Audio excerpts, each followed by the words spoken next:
You're listening to an archived Cabral Concept podcast. After listening to this show, check out the most up-to-date podcasts available at stephencabral.com/podcasts or search directly on iTunes. And now, welcome to the Cabral Concept, where board-certified naturopath and integrative health practitioner Dr. Stephen Cabral shares how he was diagnosed at the age of 17 with a life-altering illness and given no hope for recovery. It was only after studying and traveling all over the world did he discover how to combine ancient Ayurvedic healing practices with state-of-the-art naturopathic and functional medicine to fully rebalance the body and re-energize it with life. It's time to discover how to get well, lose weight, and finally feel alive again. And now, here's your host, Dr. Stephen Cabral. Hi, everyone, and welcome back to the show. Great to have you. Looking forward to getting into our part 2 of our Cabral HouseCalls, where we answer our community's questions, our global community's questions from all around the world. People literally writing in from the corners of the globe, and I'm always excited to see what questions have come in and how I can do my best to just share with you my experience of working with many people all over the world for many, many years now, and simply learning from the best of the best, studying in India and China and Sri Lanka and Europe and all over the United States to learn. That's it, to basically accumulate knowledge, consuming thousands of books like a crazy person, really just trying to get all that knowledge into me so that I could one day heal myself and then pass it on to you. And that's really what it's all about, is that I want to be able to be the person, I tell my integrative health practitioners this, that I never had when I was younger. And that's going to drive me for the rest of my life in order to make me better for other people. So that the more that I know, the more that I can share. And I appreciate you tuning into the Cabral Concept so that I'm able to pass on that knowledge from the brilliant minds, the brilliant masters from all around the world, and all the great books that I've written, and everything that I've been able to put together in my practice for now almost 20 years. So thank you so much for being on this ride with me. I appreciate you. And now let's get into the questions. First question today is from Anonymous. He or she writes in, "Hello, I was wondering whether there is any point in purchasing the Dr. Cabral Detox or Candida Bacterial Overgrowth Protocol if you're not willing to follow the nutritional guidelines. I've been following a clean diet according to many of your recommendations since doing the Dr. Cabral Detox early this year. Unfortunately, this has now spiraled me back into former patterns of an eating disorder or disordered eating. I previously had a clinically diagnosed eating disorder, which I recovered from. But whenever I try to follow any sort of nutritional guidelines, I end up back in a very negative place, even if my intentions were wellness-based. I therefore decided that this is not the path for me. I still want to do what I can for my health and therefore wonder if there are any health benefits when only taking the supplements of the above protocols, or whether it's not really worth the financial investment when not following the diet as well. Thanks for all of your work you do." Anonymous, this is a great question, and thank you for writing in. I appreciate you, and I appreciate having the courage to ask that question as well, because I know it's going to help a lot of people. Here's the thing. We've worked with thousands of people with previous and current eating disorders. And it's never anything to be embarrassed about, ashamed about, or try to not even admit. There's nothing wrong with that. We all have our own issues, right? Everybody has their thing they're dealing with. And food is one of those things for some people. And that's, again, we all have something, right? So here's how I look at it. A lot of times it does trigger back to whatever those feelings you had a lot of times it comes on as a teenager, right? So we look at it, we say, okay, we can work on this on a psychological level as well as a physical level. And here's the nice thing, is that we can find out a lot about ourselves in the process of, do we think we're depriving ourselves? Or, because a lot of times that's it, right? If you can only select these foods, it's depriving. So what I say is this, we don't need to use a food list. You're going to get the benefit from doing the 7, 14, or 21-day detox because the nutrients are what your liver needs, whether you're eating the right foods or not. Now, when you eat the right foods combined with those nutrients, it is much more effective. And the reason is you're not anymore to your rain barrel, right? So the functional medicine detox that we do over at equilibriumnutrition.com gives you all of the nutrients you need in order to empty your rain barrel. Now, if you eat poorly, you're filling up your rain barrel as well, but at least you're emptying. So I know this isn't your exact question, but we have this debate with a lot of people.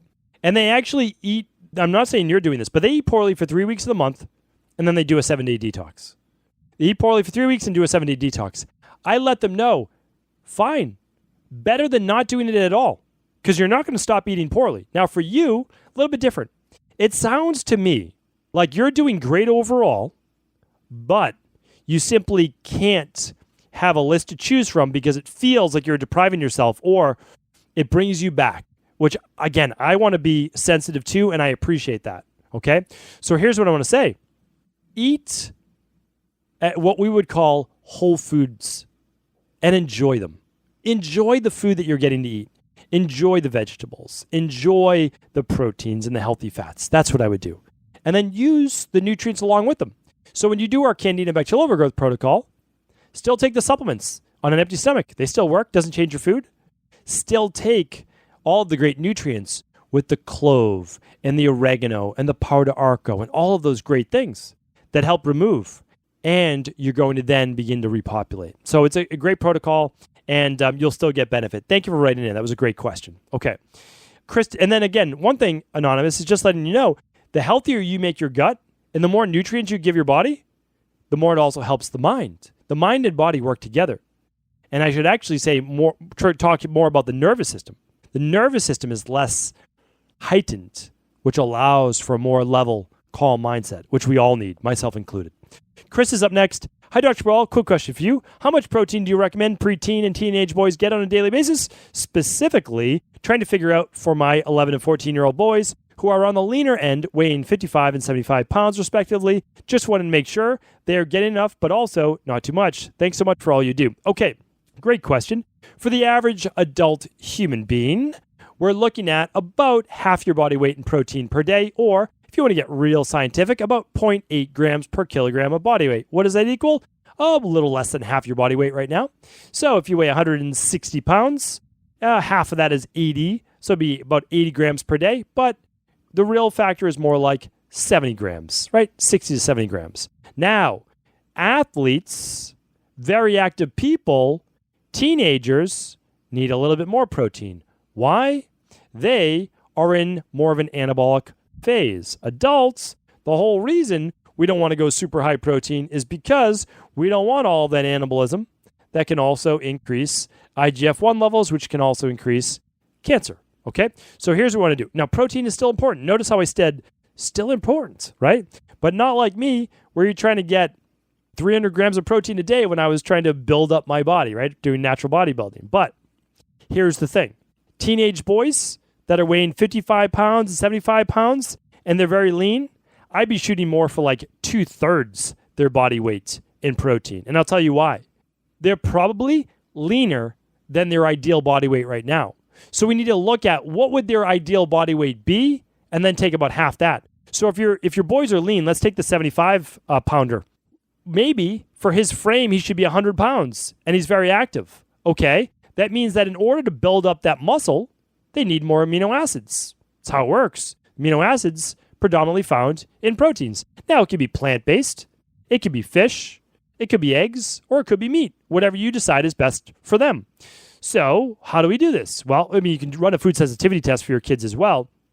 But all we do is we say, okay, the son who's 75 pounds, about 50 pounds. Look at that. That's about 2/3. Why? Because maybe his real weight should be 100 pounds. So now we're taking half his body weight in protein. That's not hard to do. For sure, that's not hard to do. All we're looking at is about 3 meals at about, 18 grams or so. Super easy, right? Just like what we talk about, okay? Could even be a little bit more. Don't go overboard. Not more than their body weight. I know they're young, and I know they're under 100 pounds. Not more than their body weight because of how much more water they'll have to take in and how much it could tax their kidneys. So, good digestion. Get that to their ideal body weight, about half of that. All right, Larissa's up next. And then see how they grow with that, of course. Larissa says, hi, Dr. Brawl. What are your personal thoughts on the healthier alternatives to standard processed meats? I know you mentioned that the Mayo Clinic found that processed meats are definitely carcinogenic. What about sausages and hot dogs made from organic, pasture-raised animal meat with the added sodium nitrate, or without the added sodium nitrate, and those brands that say no sugar added? Thank you for all you do. Okay, Larissa, great question. It falls on my hierarchy of foods. So always keep this in mind. There's a hierarchy of foods, right? All right. So let's look at dairy, for example. The worst type of dairy that you could have would be homogenized, full-fat dairy from a cow that just, they put hormones in it, recombinant bovine growth hormone, estrogen, they feed it corn and soy, and it's been homogenized, right? That's the worst. Okay, then would be to get milk from a organic-based fed cow, okay? Then, and no hormones. Then after that, you would look at, okay, now let's get it from a cow that's not only organically fed, but it's grass-fed. So now we're not getting all of those omega-6s. So when they say organic fed, they really mean like organic soy and corn and that type of stuff, right? They're not talking about what a grass should eat. I mean, what a cow should eat, which is grass, right? Or greens, right? Greens. So that's going down the hierarchy. Now, what would be better than that? Well, better than that would be a goat's milk kefir, and or like a goat's milk-based yogurt if you're going to do dairy, like if you believe in that. Again, you know that I'm not the biggest advocate of dairy, but if you're going to do some, goat or sheep milk-based products, much better. Now, the same goes for meats. Okay, you've got the same type of fed cow, then you got the organic, then you've got the grass-fed. But then how do we process that? How fresh is it? And processed meats are still processed. Now, it's worse when you add all of the preservatives. But usually they're still adding like a naturally celery juice. There has to preserve it somehow. So that's how I look at it. Like, meaning if it has a package life of, 4 weeks, like how are they preserving that meat from it not rotting? They're using a preservative. So we just have to be careful. That's all I'm saying, Larissa. Like every once in a while, fine. Like honestly, fine. Don't overly worry about it. But if you're eating these things on a daily basis, hard for me to recommend. All right. Ari's up next. Hi, I have depression and anxiety. I'm 21 years old. I am super low mood. I've been so since I was 5. I cannot get out of bed without Adderall. I have gotten recurring sinus infections for the last 10 years. Took birth control for 2 years. And have had taken antibiotics more times than I can count. I'm going to do a Dr. Brawl detox and CBO protocol. Should I be doing anything else on the hormone front regarding the past birth control route use?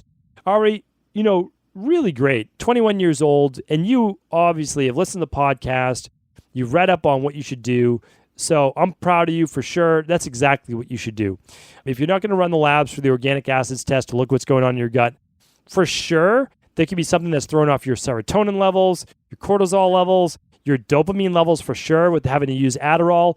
I don't recommend anyone ever comes off Adderall like super quick, that you work with your doctor to wean off while using products to naturally boost mood and energy and then calm the body down at night. So a lot of times we'll use adrenal energy support, 2 at breakfast and 2 at dinner, and then we'll use adrenal soothe and magnesium and the deep sleep protocol in the evening, and it works great.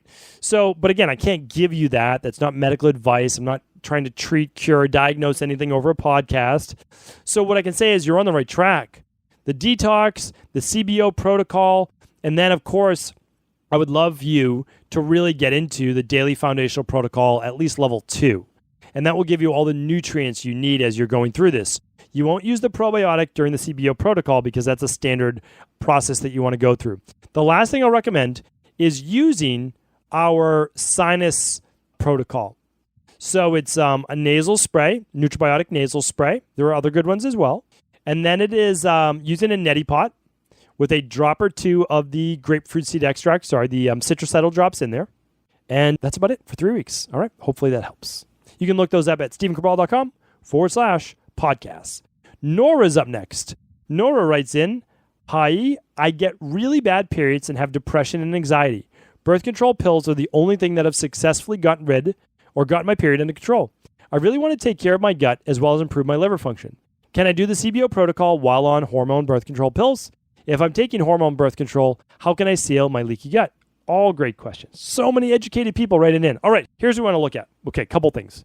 One is you can get your depression and anxiety and bad periods under control without using birth control. Check out my podcasts. It's called Fixing Female Hormones. Check out my podcast on estrogen dominance.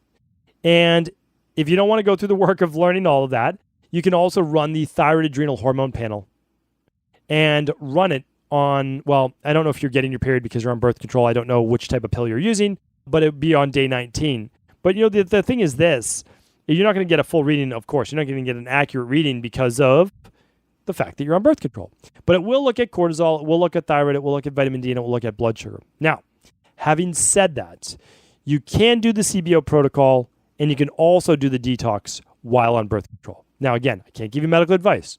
You can ask your PCP if you'd like. Absolutely, you can do that. The likelihood that they will have any idea what you were talking about is very small, but it's possible. And I always recommend that because that's what you're supposed to do. Okay, so that is that. And so let's work on getting you healthy. Remember, there's always an answer to everything. There really is. Typically, bad periods, depression, water retention, low mood, anxiety, cramping, bloating, some acne, headaches, back pain are all due to estrogen dominance the last 5 to 7 days or as you're getting your period. That's a lot of times the issue. Low progesterone, and again, typically, estrogen's normal. But the problem is progesterone is so low because we live in a chronically stressed environment. All right, great question. Let's get into Beth's. Beth's question is a bit long. So all the long questions you can read in full today at StephenCabral.com/1248, where all the questions are today. So I'm going to read you the main gist of Beth's question. And then what I'm going to be able to do is allow you to just head on over to StephenCabral.com/1248 to read the full question. All right. Beth writes in, hello, I'm an avid listener to your podcast and have been truly inspired by your knowledge. Thank you so much for all you give. I understand that this may not be answered for up to 12 weeks, but I'm desperate for an answer to my husband's health problems. I think I know that you're going to tell us to do all the tests, but being in England and have everything shipped over will cost a lot. I will try to find a functional medicine doctor near me, but I don't feel like I can trust anyone but you. My other intuition tells me that he needs to see an Ayurvedic doctor, but Ayurveda is so unknown. His problems are as followed. Cold-induced urticaria, which is basically hives, blocked sinuses, which cause headaches, blocked ears, ringing in the ears, and a loss of sense of taste, which came after a recent stomach bug. He cut out meat and dairy last September, been to a kinesiologist, removed other foods like pork, dairy, alcohol, sugar, chocolate, caffeine, prawns. He used to drink a medium amount, probably 2 to 3 beers and 2 glasses of red wine every night, and has come back to almost zero since Christmas.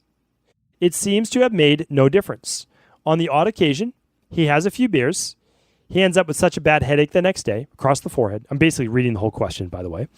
He was told by kinesiologists her organs are fine, liver is working well. He hasn't been to a regular doctor for about a year because they told him it would probably just clear up. Antibiotics didn't work for him. I'm worried about his sinusitis, permanent damage. We have completed Deepak Chopra's Ayurvedic quiz, and he's a Pitta, Vata, Kapha. He works really hard manually and usually 6 days per week. He needs to rest more. He's a Pitta. Thank you in advance for your advice. I look forward to hearing your response. All right, so I basically read the whole question.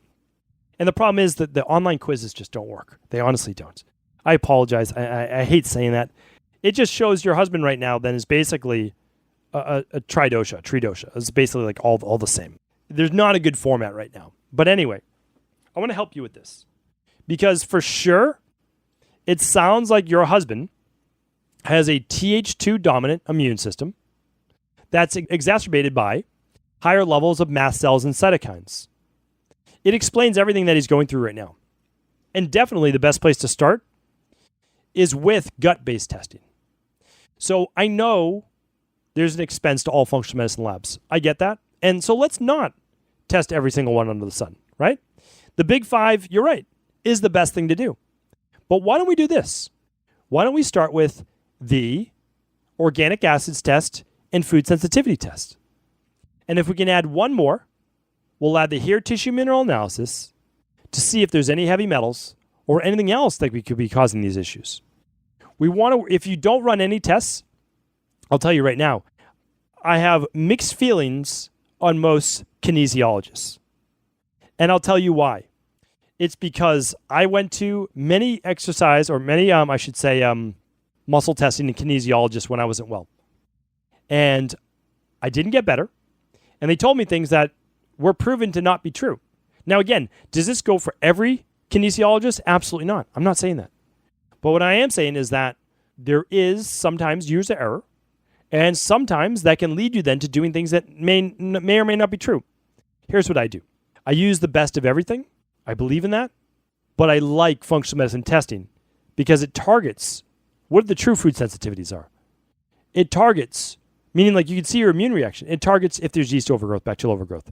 So if I can recommend 2 tests, organic acids test, food sensitivity test, third one is hair tissue mineral analysis to look at depleted mineral levels. Now, if you can't do those, I'm recommending a detox, 21-day, followed by the candida bacterial overgrowth protocol with, of course, the daily nutritional support shakes and at least the omega-3 support, okay, and vitamin D. That's what I'm recommending. So, Beth, I hope that that's helpful. That was a big question. I know that we could do more. I'm going to keep today's show a little bit shorter today. We went over a bunch of questions tomorrow. This is a holiday weekend here in the U.S. I hope that you are having an amazing past couple days and that you come into next week fresh, feeling rested and ready to accomplish all your goals. Check out tomorrow's Mindset and Motivation Monday to do just that. Thank you so much for tuning in. And as always, if this podcast was helpful, please do feel free to share this with anyone else you believe it could serve. I want to sincerely thank you for your support of this podcast. I couldn't do it without you, and I mean that. I truly do.